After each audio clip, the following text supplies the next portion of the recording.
I recognize Mr. Hudak for his 5-minute opening remarks.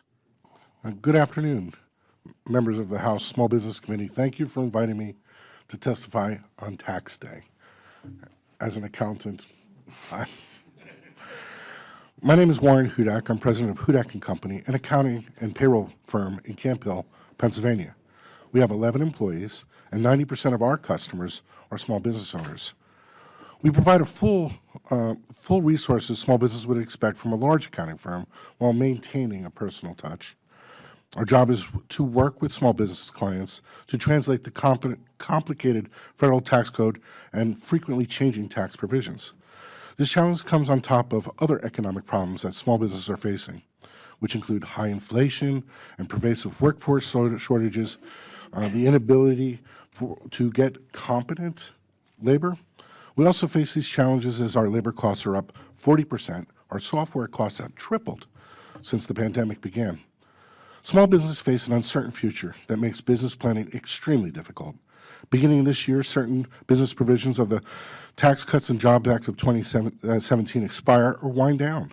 In fewer than 3 years, the vast majority of the provisions that benefit individuals and small businesses will also expire. If Congress fails to act, there will be a detrimental tax increase on millions of small businesses. Further, proposals to increase taxes on businesses cloud optimism and also complicate business planning. Finally, small business paperwork burden is increasing while our IRS disproportionately expands enforcement efforts over customer improvements. Small businesses received significant tax savings upon enactment of the 2017 tax law. For more than 3/4 of our business organizations are pass-throughs, and the 20% business deduction, also known as Section 199A, combined with lower individual tax rates and broader income tax brackets, provided tax relief that was invested in businesses and employees. All these provisions expire at the end of 2025.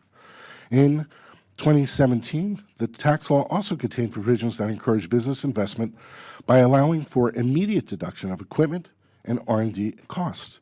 2 of these provisions expire or wind down this year.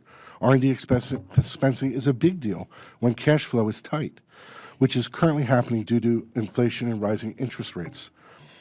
The sooner that these beneficial deductions and rates are extended, the better small businesses will be able to plan.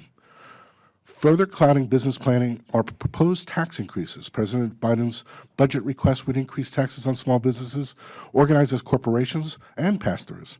While small businesses may not be impacted by those proposed tax changes every year, they will impact when they have profitable years or when they sell their business to fund their retirement or when they pass along their businesses to the next generation. The budget request describes certain tax increases misleadingly as closing loopholes.